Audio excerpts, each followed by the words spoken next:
दोस्तों, अगर आप मेरे बारे में जानना चाहोगे या मुझसे बात करना चाहोगे तो नीचे मैंने इंस्टाग्राम आईडी दी है, वहां पर जल्दी से जाकर मुझे फॉलो ज़रूर करें। अब बढ़ते हैं आज की वीडियो की ओर। तो दोस्तों, जब हमारे शरीर से आत्मा निकलती है तो वो एक द्वार बनाती है, तब वो आत्मा उस द्वार के जरिए दूसरी दुनिया में चली जाती है। लेकिन वो द्वार जो कुछ समय के लिए खुला होता है, माना जाता है उस द्वार से कई ऐसी शक्तियाँ, कई ऐसी आत्माएं हमारी इस दुनिया में भी आ जाती हैं जो बहुत दहशत फैलाती हैं। अब आप बताइए वो कौन सी जगह है जहाँ पर ज़्यादातर लोगों की मौत होती है? आप कहेंगे कब्रिस्तान या शमशान घाट, क्योंकि वहाँ पर लोगों को दफनाया जाता है या जलाया जाता है। लेकिन ऐसा नहीं है, वहाँ पर लाशों को दफनाया जाता है, लाशों को जलाया जाता है। वहाँ पर थोड़ी ना लोग मरते हैं। कहाँ पर सबसे ज़्यादा लोग मरते हैं? जंग में नहीं, अस्पताल में। वो हमारे आसपास ही हैं। लेकिन क्या आपने कभी सोचा है कि अस्पतालों में कितनी ज़्यादा मौतें होती हैं? भले ही कई लोगों की मौत घर में हो जाती है, कई लोगों की मौत सड़क पर हो जाती है, लेकिन एक खास जगह जहाँ पर बार बार लोगों की बहुत ज़्यादा मौत होती है वो अस्पताल है। कुछ लोग बीमार होते हैं, कुछ को ऐसी बीमारी होती है कि उनकी मौत नज़दीक होती है, कुछ लोगों का एक्सीडेंट हुआ होता है, तब उन्हें अस्पताल में लाया जाता है। लेकिन अस्पताल में ऐसे कई लोगों की मौत होती है। लेकिन आम तौर पर अस्पताल में बहुत ज़्यादा भीड़ रहती है।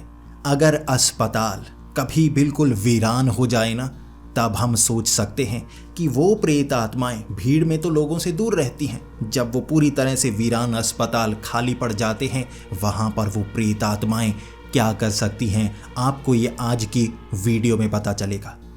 दोस्तों, आज की ये वीडियो बहुत ही खौफनाक और रोमांचक होने वाली है। अगर आपका दिल कमज़ोर है, मैं शुरू में कह रहा हूँ आप इस वीडियो को मत देखना, क्योंकि इसमें कुछ ऐसी बातें हैं, कुछ ऐसे डिटेल में मैं बताऊंगा कि कमज़ोर दिल वाले ये वीडियो को पूरी तरह से देख या सुन नहीं पाएंगे। तो आप इस वीडियो को स्किप कर सकते हैं। ये कोई साधारण भूतिया घटना नहीं है, ये खौफनाक डरावनी भूतिया घटना है। तो हेडफोन लगा लीजिए, कमरे की लाइट्स ऑफ कर लीजिए, क्योंकि ये वक्त हो रहा है डरने का। तो ये कहानी है धर्मवीर जी की, और धर्मवीर भी उनका असली नाम नहीं है। उन्होंने अपना असली नाम छिपाने के लिए कहा है और उन्होंने अपने शहर के बारे में भी नहीं बताया है। आप मान सकते हैं कि झारखंड के रांची शहर से 30 से 40 किलोमीटर की दूरी पर एक शहर बना हुआ है और वहाँ पर धर्मवीर रहते हैं, जो उनका काल्पनिक नाम है। कहानी के अंत होते होते आप समझ जाएंगे क्यों वो अपना नाम, अपने शहर के बारे में नहीं बताना चाहते, और ख़ास तौर पर ये उनका काम है और उनके साथ ये दुर्घटना हुई है, इसीलिए ये इस चीज़ को गुप्त रखना चाहते हैं। धर्मवीर जी एक कबाड़िया हैं, यानी कि कबाड़ की चीज़ों को घरों से लेकर आते हैं और तौल कर उससे जो मार्जिन मिलता है उससे कमाई करते हैं। उस समय धर्मवीर की उम्र 18 साल थी और वो एक साइकिल पर, कभी कभी मोटरसाइकिल पर वो गलियों में घुमा करते थे और वहाँ मांगा करते थे कि कोई लोहा बेचना चाहती हो, कोई अखबार बेचना चाहता हो, ऐसा घर का खराब पड़ा हुआ पुराना सामान अगर कोई बेचना चाहता हो वो खरीदा करते थे। बड़ी सी दुकान, कबाड़िए की दुकान पर जाकर बेचा करते थे। खुद भी कबाड़िया ही कहलाया करते थे।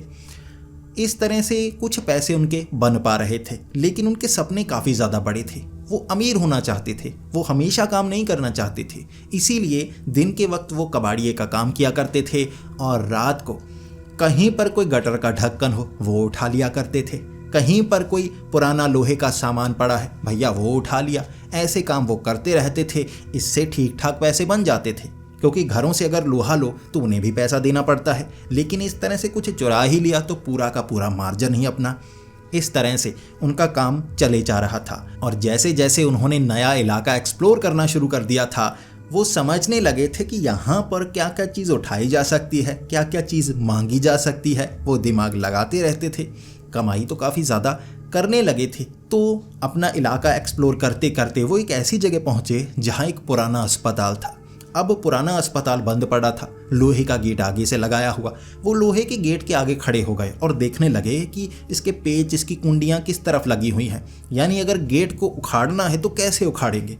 ये तक दिमाग लगा रहे थे, क्योंकि पूरा लोहे का था, इससे काफ़ी अच्छे पैसे बन जाते। फिर अस्पताल के अंदर की तरफ देखने लगे कि यहाँ तो रेलिंग भी लगी हुई है। भैया ये खिड़कियां एल्यूमिनियम की लगती हैं या लोहे की लगती हैं, पेच खोलकर इसे भी निकाला जा सकता है। अब पुराना कोई अस्पताल है, बंद पड़ा है, हमारे काम आ जाएगा तो क्या बुरा है। अब ये सोचता था धर्मवीर।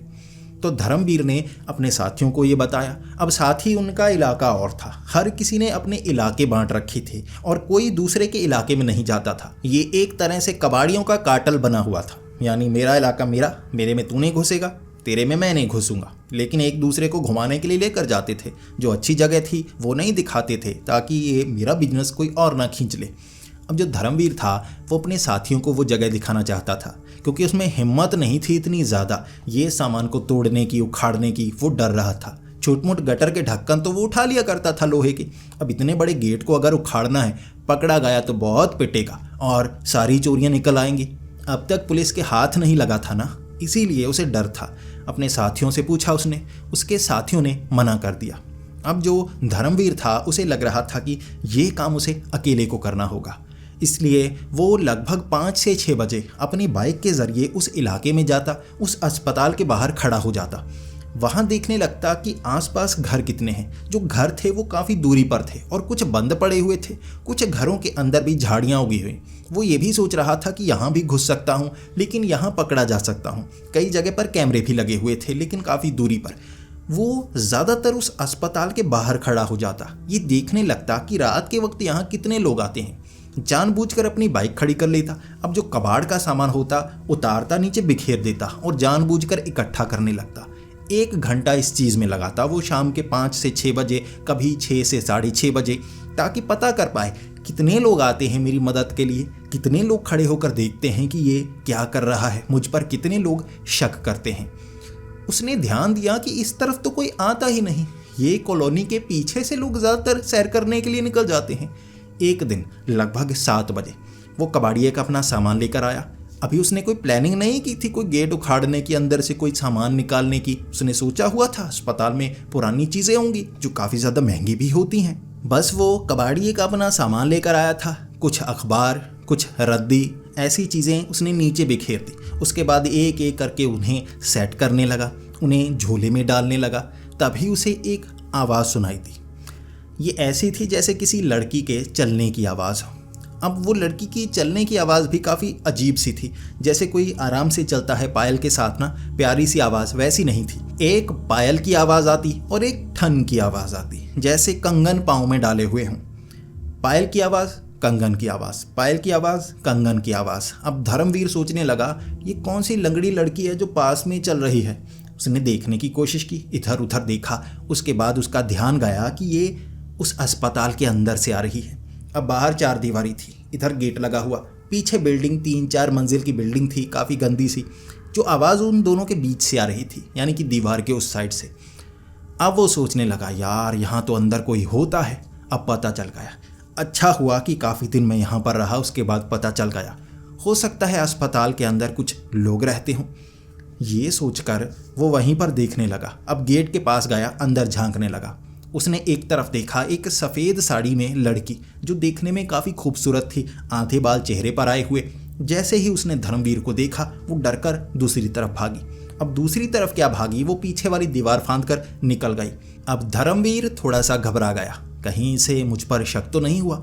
लेकिन मैं कौन सा अस्पताल में था, ये थी। हो सकता है ये भी कोई चोर वोर हो, या हो सकता है अपने आशिक से मिलने आई हो, या हो सकता है यहाँ सैर करने के लिए आई हो। फिर वो नीचे वाली ज़मीन को देखने लगा। भले ही ये अस्पताल की ज़मीन थी, लेकिन यहाँ जो फर्श था उसे फाड़ कर काफ़ी घास फूस, झाड़ियाँ निकली हुई थी। कुछ पौधे ऐसे होते हैं जो टाइल्स के बीच की मिट्टी होती है ना, उसी से निकलते हैं और बाद में अपने तने को मोटा करने लगते हैं और टाइल्स को फाड़ डालते हैं। इस तरह से झाड़ियाँ काफ़ी ज़्यादा थी और उनके बीच वो सैर कर रही थी और डर कर भाग गई। और धर्मवीर एक पल के लिए हंसा भी कि साड़ी पहन कर आई थी और साड़ी पहन कर दीवार फांद के भाग गई। उसने ज़्यादा ध्यान नहीं दिया। उसके बाद वो वहीं पर अपने कबाड़ का सामान इकट्ठा करने लगा और थोड़ा सा मायूस कि यहाँ अंदर तो यार कोई आता है। फिर उसे ऐसा भी लग रहा था कि बाहर से आई थी, इससे मुझे कोई परेशानी नहीं हो सकती।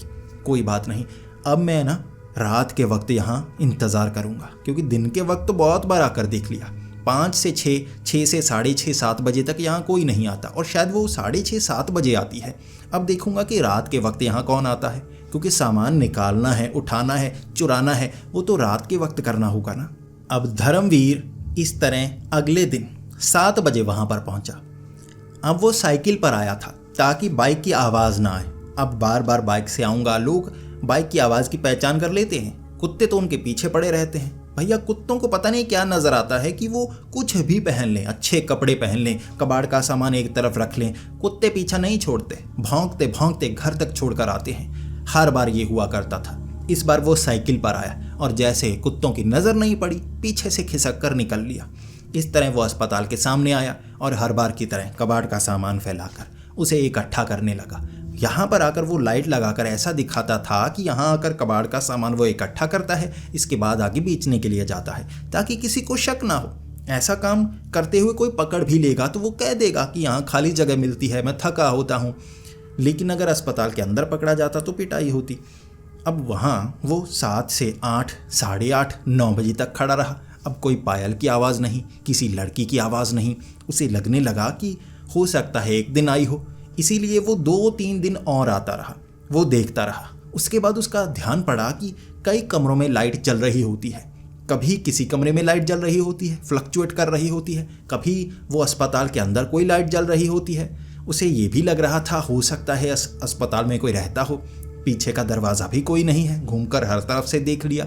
आगे वाले गेट पर तो ताला लगा हुआ है। अंदर लाइट जलती है तो कैसे जलती है। अब उसे एक और चीज़ पर ध्यान गया था कि वो एक किराए के मकान पर रहता था। जो किराएदार था उसने जो किराया था बढ़ा दिया था, या कहें उसे निकालना चाहता था किराएदार, और बहाना लगाया था कि ज़्यादा किराया चाहिए मुझे।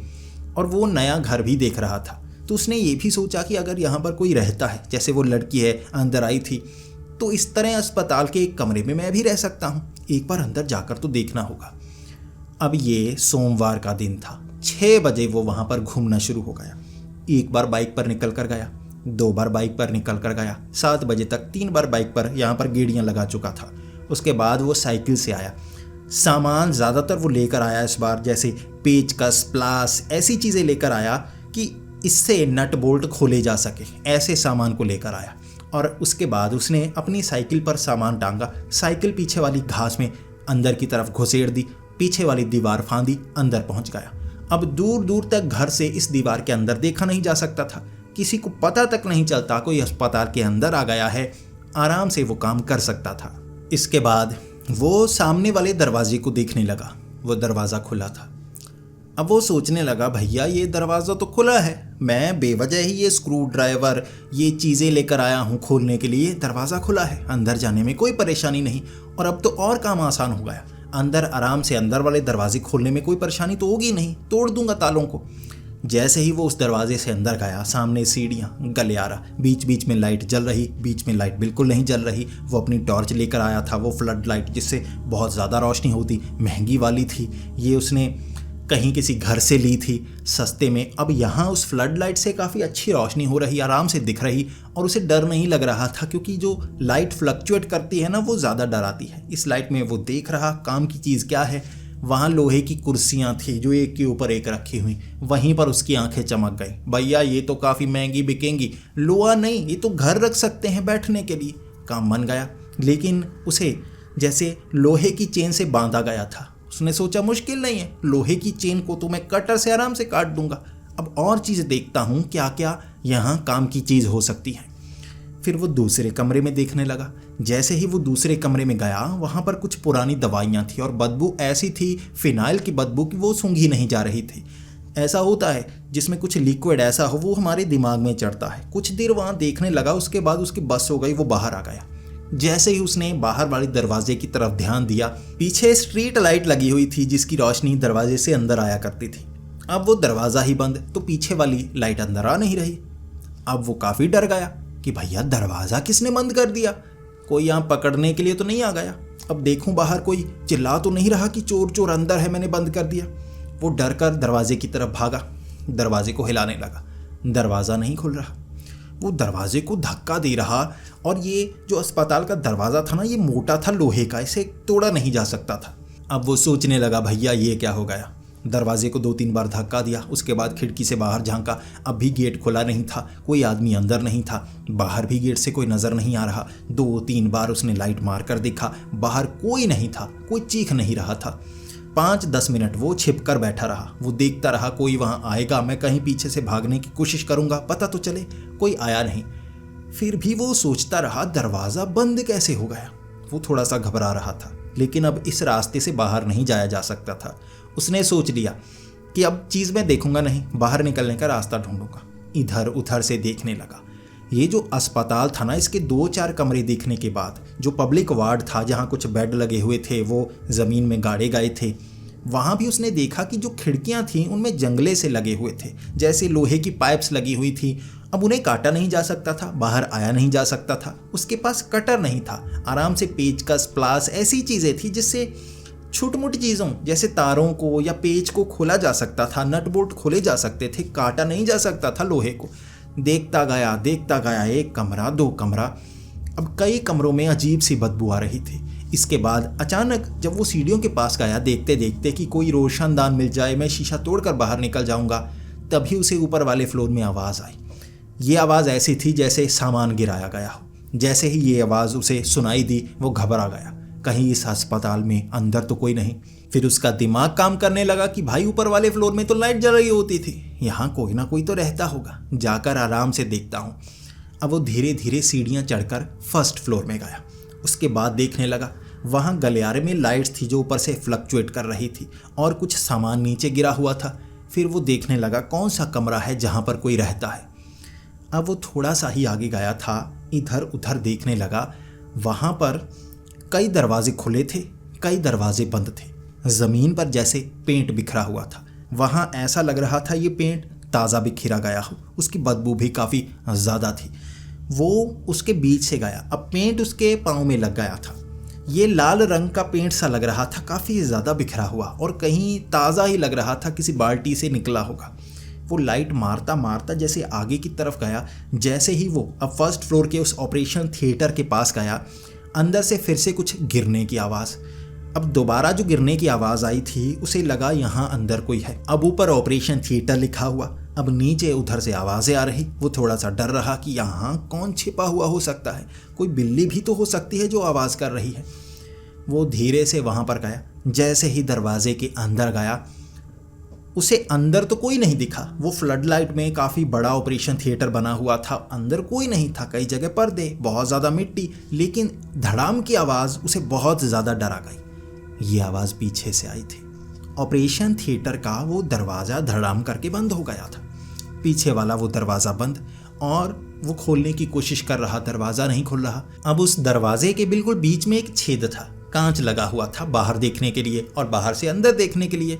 वो देख रहा, वो चीख रहा, कौन है, किसने दरवाज़ा बंद किया। अब ये दरवाज़ा किसी ने बंद नहीं किया था, जैसे अपने आप बंद हुआ हो। अब जो धर्मवीर था घबराया हुआ वहाँ देख रहा, अब यहाँ से निकलूँ तो कैसे निकलूँ। सामने एक कुर्सी पड़ी थी, उसे लगा मैं कुर्सी को उठाऊंगा, दरवाजे पर मारूंगा। दरवाजे को देखने लगा, कांच तोड़ सकता हूँ, यहाँ कुर्सी मारूँ या दरवाजे पे। फिर पीछे मुड़कर देखा, कुर्सी उठाता हूँ, कुर्सी पर एक आदमी बैठा हुआ। अब ये बूढ़ा सा आदमी था, बड़ी सी दाढ़ी, ऊपर से गंजा था और रंग काफ़ी ज़्यादा काला था। उंगलियां छोटी सी, जैसे उसकी उम्र 90 साल हो। वो सिकुड़ कर बैठा हुआ था, शरीर काफ़ी सिकुड़ा सा। अब धर्मवीर उसे देखते ही चीख पड़ा। जैसे ही वो इस तरफ देख रहा था, पीछे देखा ना कि कुर्सी तो खाली थी, अचानक उसकी तरफ देखा, वो घबरा सा गया, वो चीख पड़ा और दरवाजे से सट गया। उसके बाद वो खुद को संभालने लगा और कहने लगा, कौन है आप। उसने सवाल तो 1-2 और भी पूछे, लेकिन जवाब कोई नहीं आया। उसके बाद वहाँ उसका ध्यान उसके पीछे पड़ा, एक पर्दे के पीछे से जैसे कोई सांस ले रहा हो, ऐसे था पर्दा। ठीक है, पर्दा थोड़ा थोड़ा ऐसे आगे की तरफ हिल रहा और ऐसा लग रहा था ये किसी की नाक हो। जब कोई सांस ले रहा था, पर्दा ऐसे आगे की तरफ हिल रहा। और ये देखा था धर्मवीर ने, उसे ये समझ में आ गया ये बूढ़ा अकेला नहीं है, कोई और भी यहाँ पर मौजूद है। वो डरा डरा सा, अब जो बीच में ऑपरेशन थिएटर का बेड लगा हुआ था, इस तरफ से घूम कर गया देखने के लिए पीछे कौन है। जैसे ही उसने पीछे देखा, ये एक लड़की थी जिसके सर पर बहुत ज़्यादा चोट लगी हुई। इस तरफ से उसके खून निकल रहा और नीचे काफ़ी ज़्यादा खून। अब वो जो खून था उसके पैर से नीचे निकलता हुआ पूरा नीचे खून खून सा हुआ पड़ा। उसने नीचे की तरफ ध्यान ही नहीं दिया था। अब ऐसा लग रहा नीचे खून। उस लड़की के पीछे एक बच्चा जिसकी उम्र 7-8 साल होगी। अब उस बच्चे की दोनों आंखें नहीं थी। उसकी नाक के इधर से खून निकल रहा और पूरे शरीर से। उस बच्चे के शरीर पर कोई कपड़ा नहीं था। जो धर्मवीर था अब समझ नहीं पा रहा था करूं तो क्या करूं। हर कोई चोटिल सा लग रहा था सिवाय उस बूढ़े के। अब वो बूढ़ा भी अपना सर नीचे की तरफ किए हुए था। धर्मवीर सट गया दरवाजे के साथ। वो कहने लगा, मुझे जाने दो, मुझे तुम्हारे बारे में कुछ नहीं पता। तभी उसने देखा कि वहाँ ना कई जैसे बेड होते ना ऑपरेशन थिएटर के, यहाँ बेड लगा हुआ था, वो पीछे भी बेड लगा हुआ, पर्दे काफ़ी ज़्यादा टंगे हुए थे, सामान रखा हुआ था जैसे। वहाँ उसने देखा एक नर्स। उस नर्स ने टोपी पहनी हुई थी। उसका जो सर था इस तरफ से, यहाँ हड्डी नज़र आ रही, यहाँ एक तरफ का होंठ नहीं, एक तरफ का होंठ सही था, एक तरफ के उसके अंदर के दांत दिख रहे। ऐसा लग रहा था ये कोई खूबसूरत नर्स नहीं, भयानक कोई भूतनी हो, नर्स के कपड़े पहनकर आ गई हो। धर्मवीर चीख कर दरवाज़ा खोलने की कोशिश करता रहा। दरवाज़ा नहीं खुल रहा था। हर कोशिश की उसने, दरवाज़ा नहीं खुल रहा था। उसने पास पड़ा सामान, वो पाइप पड़ी थी, वो मारनी शुरू कर दी। अब वो थी जिस पर ड्रिप टांगी जाती है, वो क्या कहते हैं मुझे नहीं पता, वो उठाई, वो मारना शुरू कर दिया। ऐसे जो सामान उसके हाथ में आ रहा था वो दरवाजे पर मार रहा था कि मैं दरवाज़ा तोड़ूं और यहाँ से भागूं।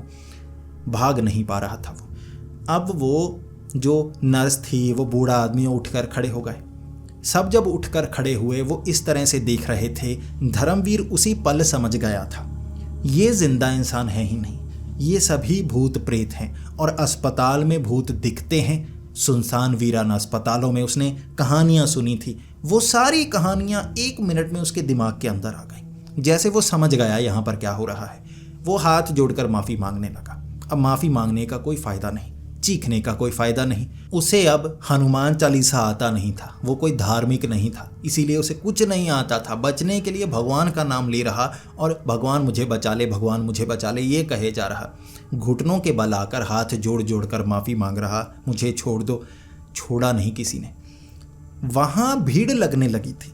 ऐसा लग रहा था किसी पर्दे के अंदर से कभी नर्स निकलती, कभी बच्चा निकलता, कभी औरत, कभी कोई बूढ़ा, कभी कोई औरत निकल आती, कभी साड़ी वाली औरत, कभी कोई डॉक्टर सा दिखने वाला आदमी। हर कोई कटा फटा सा, दांत नीचे निकले हुए। कुछ बूढ़े हो चुके थे, कुछ की नाक नहीं थी, कुछ की बाजू उल्टी फुल्टी, कुछ की टांगें टूटी हुई। एक था जिसका सर पिचका हुआ था बहुत ज़्यादा। ऐसे निकल निकल कर आ रहे। वहाँ भीड़ बना दी 30 से 35 लोगों की। भले ही कमरा बड़ा था लेकिन इतना बड़ा नहीं था कि इतने लोगों को संभाल पाता। खाली था वो पहले कमरा। अब धीरे धीरे वो प्रेत आत्माएं भरने लगी थी। कहाँ से आ रही थी धर्मवीर को पता नहीं था। वो भीड़ के बीच सिमटा सा बैठा था, देख देख कर डर रहा। उसकी दिल की धड़कन इतनी ज़्यादा कम हो गई थी जैसे मौत करीब होती है, बहुत करीब। कहते हैं कि प्रेत आत्माएं उस दरवाजे से जुड़ी होती हैं और हमारे अंदर भी तो आत्मा है। वो प्रेत आत्माएं हमारी आत्मा को उस दरवाजे के पार भेजना चाहती हैं, हमें मारना चाहती हैं। ये तब वो महसूस कर रहा था। उसके शरीर पर उसका कंट्रोल सा नहीं था। हाथ पैर ठंडे फिर गए थे, जैसे हम बहुत डर जाते हैं और हमारे हाथ पैर ठंडे से फिर जाते हैं।